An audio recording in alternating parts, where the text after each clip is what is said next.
தயவு செஞ்சு கவனிங்க. தேவன் தாமதிக்கிறார் என்றால் உன் வாழ்க்கையில் நீ செய்ய வேண்டும் என்று ஆசைப்படுகிறவைகளைக் காட்டிலும் மேன்மையானவற்றை உன் வாழ்க்கையில் செய்வதற்காகத்தான். யவீரு நினைத்தான் தேவன் வந்து சொஸ்தமாக்குவார் என்று. ஆனால் அதைவிட பெரிய காரியத்தை இயேசு செய்வார் என்பதை அவர்தாமே யவீருக்கு தெரியப்படுத்தினார். போதகரை ரொம்ப கஷ்டப்படுத்தாத, அவரை தொல்லப்படுத்தாத, உன் குமாரத்தி இறந்து போனாள் என்றபோது அந்த ஸ்திரீயின் சாட்சி எல்லாத்தையும் கேட்காம இருந்தா யவீருவின் இருதயம் நின்றே போயிருக்கும். அந்த பெரும்பாடுள்ள ஸ்திரீயின் சாட்சியை கேட்ட பிறகு யவீருவின் விசுவாசம். நம்ம சாதாரணமா பிபி செக் பண்ணும்போது என்ன செய்வாங்க சொல்லுங்க?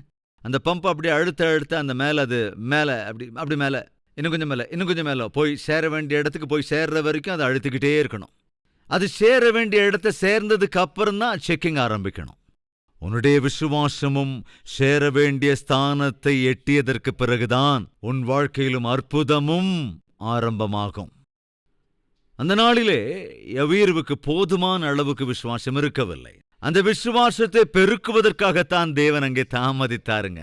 இன்று உன்னுடைய வாழ்க்கையிலும் நீ கேட்கிற எதிர்பார்க்கிற அற்புதத்தை பெற்றுக்கொள்வதற்கு தேவையான விசுவாசம் இன்னும் உனக்குள் வரவில்லை.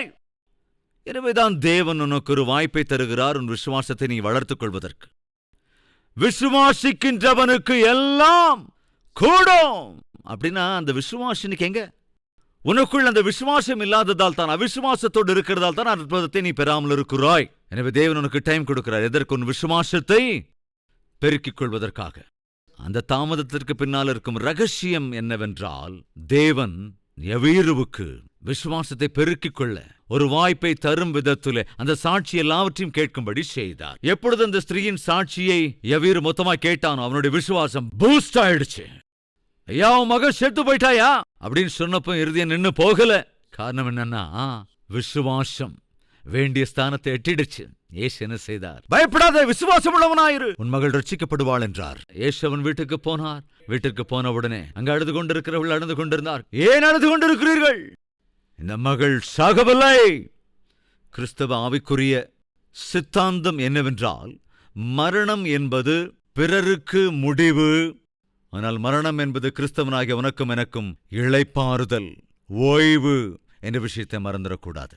அவர்கள் ஏளனம் செய்தார்கள். அதுலயும் ஒரு ஆளு, ஐயோ பேசாம விட்டுருப்பா அப்படின்னா, யார விட்டுணுமா? அந்த இயேசுவை விட்டுரு. ஏன் அப்படி சொன்ன? நீ அவர் வந்து ஒன்னும் செய்ய முடியாது. சகோதரனே, சகோதரியே, உன்னுடைய வாழ்க்கையிலும் கஷ்டங்களை சிரமங்களை நீ எதிர்கொள்கிற போது, கஷ்டங்களுக்கான சிரமங்களுக்கான பதில் இயேசுவிடத்திலிருந்து உனக்கு வராத போது, உன்னை சுற்றி இருக்கிறவர்கள் அந்நியர்கள் தரும் ஆலோசனை என்ன தெரியுமா? அவரை விட்டு விடு, அந்த மதத்தை விட்டு, அந்த தேவனை விட்டுடு. காரணம் என்ன? இனி எந்த பதிலும் வராது. நீ தேவையில்லாம அவரை நம்பிட்ட, அந்த மதத்தை நம்பிட்ட, இயேசுவை நம்பிட்ட. இப்ப என்ன ஆச்சு? பேசாம விட்டுடு. சுத்தி இருக்கிறவங்க எல்லாம் அப்படித்தான் விட்டு விடுன்னு சொல்லுவாங்க, விலகிடுன்னு சொல்லுவாங்க. நான் யவீரு மாத்திரம் அன்று விட்டு விடவே இல்லை. இயேசுவை தன் வீட்டுக்கு அழைத்து சென்று விட்டான். அந்த வீட்டிலோ ஏளனம் செய்வோர் இருந்தார்கள். இயேசு அவர்களிடத்திலே சிறுமி தூங்கிக் கொண்டிருக்கிறாள் என்று சொன்னபோது அவர்கள் எல்லோரும் பரியாசம் செய்தார்கள். இயேசு கிறிஸ்து உடனே என்ன செய்தார் தெரியுமா? அவிசுவாசத்தோடு ஏளனம் செய்கிற குணத்தோடு இருக்கிற எல்லோரையும் வெளியே அனுப்பிட்டார். வெளியே போங்க.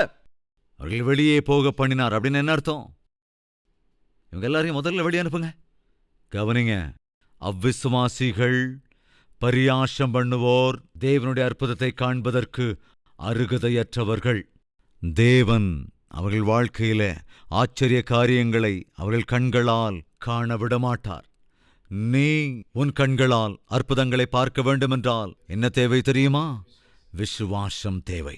பேதுருவையும் யோவானையும் யாக்கோபையும் தவிர, யவீருவையும் அவனுடைய குடும்பத்தாரையும் தவிர வீட்டில் யாரையும் அனுமதிக்கவில்லை. ஏனென்றால் அவிசுவாசத்தோடும் பரியாசம் பண்ணுகிற குணத்தோடும் இருக்கிறவர்களுக்கு தேவனுடைய ஆச்சரிய காரியங்களை காண்பதற்கான அருகதை கிடையாது.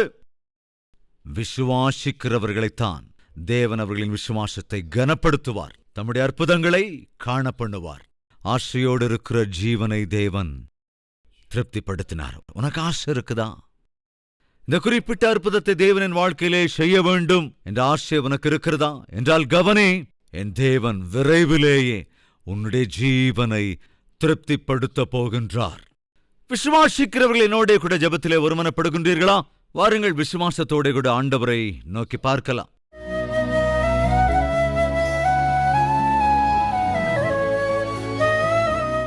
மகா பரிசுத்தமும் அன்பும் நிறைந்த பிதாவே, ஆச்சரிய காரியங்களை அற்புதங்களை செய்வதில் உமக்கு ஈடு இணையற்றவர் ஒருவருமில்லை. யவீருவின் வாழ்க்கையில நீர் செய்த அந்த ஆச்சரிய காரியத்திற்கு பின்னால் மறைந்திருந்த அநேக சத்தியங்களை நாங்கள் அறிந்து கொண்டோம். கேட்ட நபருக்கோ நீர் தாமதித்தீர், கேட்காத ஸ்திரீக்கோ அற்புதத்தை செய்தீர். இவைகளுக்கு பின்னால் இருக்கிற ரகசியம் என்ன என்பதை எங்களுக்கு தெரியப்படுத்தி எங்கள் விசுவாசத்தை பலப்படுத்தி இருக்கிறீர். ஆசையுள்ள ஜீவனை திருப்திப்படுத்தக்கூடிய தேவன் நீர் என்பதை, விசுவாசிக்கிற இருதயத்தை சந்தோஷத்தால் நிரப்புகிற ராஜாதி ராஜா என்பதை இன்று கேட்ட இந்த செய்தியின் மூலமாக விசுவாசிக்கிற ஒவ்வொருவருடைய வாழ்க்கையிலும் அற்புதத்தை செய்யும்படி ஜெபிக்கிறேன். ஆச்சரிய காரியங்களை செய்ய வேண்டும் என்று ஜெபிக்கிறேன். உம்முடைய நாமத்தை வெளிப்படுத்துங்க ராஜா. எங்கள் விசுவாசம் பெருகும்படியாக, நாங்கள் சாட்சி சொல்லும்படியாக கிருபையிட வேண்டும் என்று இயேசுவின் நாமத்தில் வேண்டிக் கொள்கிறோம் பிதாவே. ஆமென்.